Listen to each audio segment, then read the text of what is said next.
Dès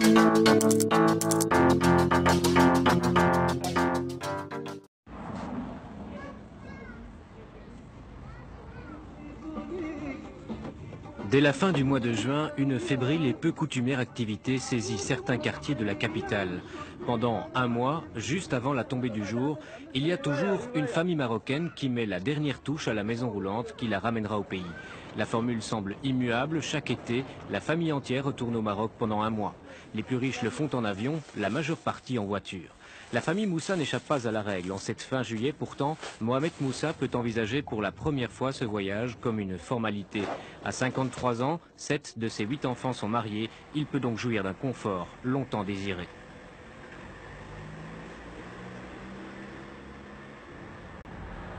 Les autoroutes facilitent considérablement aujourd'hui cette transhumance marocaine. Mohamed Moussa, qui travaille à la STIB depuis 22 ans, connaît la route par cœur maintenant. Depuis quelques années, il la fait même 2 fois par an. 24 heures après son départ, la famille Moussa a parcouru près de 1200 km. Il en reste 1400 jusqu'à Algeciras, porte du Maroc. C'est très fatigant. Mais l'espoir d'arriver voir sa famille fait un petit peu perdre cette fatigue parce qu'on a, on a ce besoin d'aller voir les siens. Pour nous, tout ce qui est du même village est pour nous une famille et on leur doit cette visite parce que même dans notre conception religieuse, c'est une des choses les plus primordiales, c'est de rendre visite aux siens.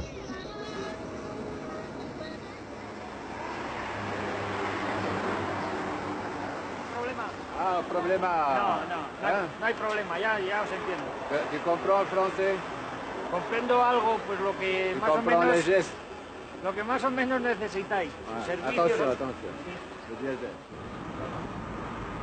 Le voyage se poursuit, bientôt rendu plus pénible par une écrasante chaleur. Mais M. Moussa, son épouse et sa plus jeune fille Samia n'ont pas oublié qu'il y a quelques années encore, il fallait rouler de jour comme de nuit et dormir dans la voiture. Sur la route du Maroc, ils sont aujourd'hui des privilégiés.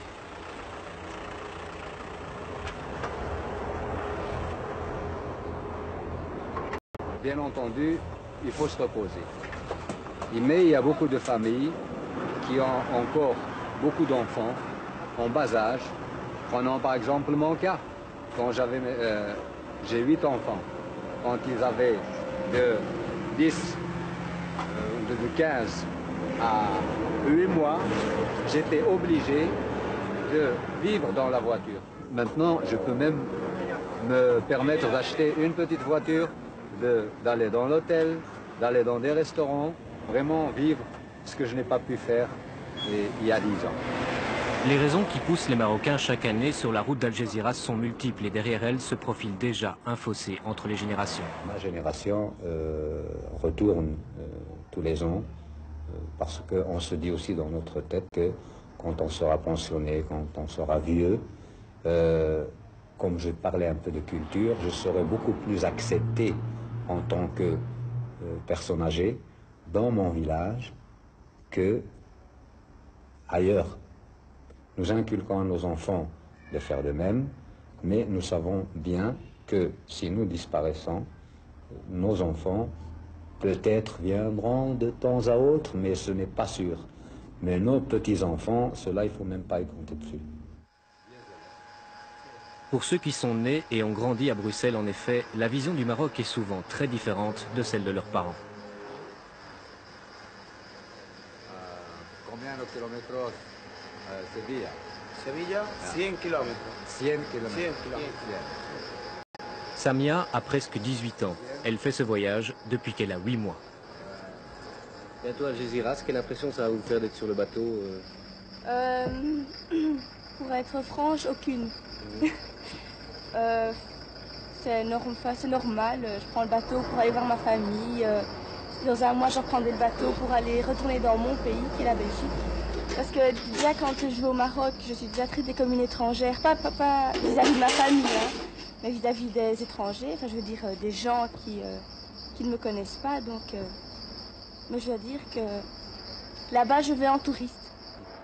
Autre raison, et non des moindres, de ce long voyage annuel, garder une présence effective auprès des terrains ou maisons que la plupart des immigrés ont gardés au pays, sans quoi ils pourraient légalement en être dépossédés. Les Espagnols l'ont bien compris et la région d'Algésiras vit largement du passage des Marocains. Après quelques centaines de points de vente de tickets pour la traversée, c'est l'arrivée au port, 2600 km de route au bout de laquelle certains arrivent de justesse, et puis l'attente. Là-bas, de l'autre côté de la Méditerranée, c'est Outa à 1 heure de traversée et Tanger à 3 heures. En ce 31 juillet, plus de 1500 véhicules attendent déjà leur tour. Ils font pourtant partie de la première fournée. Le grand départ a eu lieu seulement une quinzaine d'heures auparavant. La famille Moussa embarque donc après 2 petites heures d'attente vers ses rêves, ses obligations ou ses amis. Mais la transhumance marocaine ne se passe pas sans mal. Après avoir vécu des week-ends entiers de paralysie, la ville d'Algésiras a décidé de réagir cette année. Dès le soir du 31 juillet et pendant les 3 jours qui suivent, l'entrée de la cité portuaire est interdite aux Marocains. La garde civile les canalise dans des campements d'attente. La Croix-Rouge espagnole délègue ici une équipe de chacune des grandes villes du pays. Sur le parking d'attente du port, 5000 voitures attendent déjà d'être digérées. En 48 heures, près de 25 000 véhicules se présenteront aux portes d'Algésiras qui feront, à la fin de ce mois, le trajet inverse.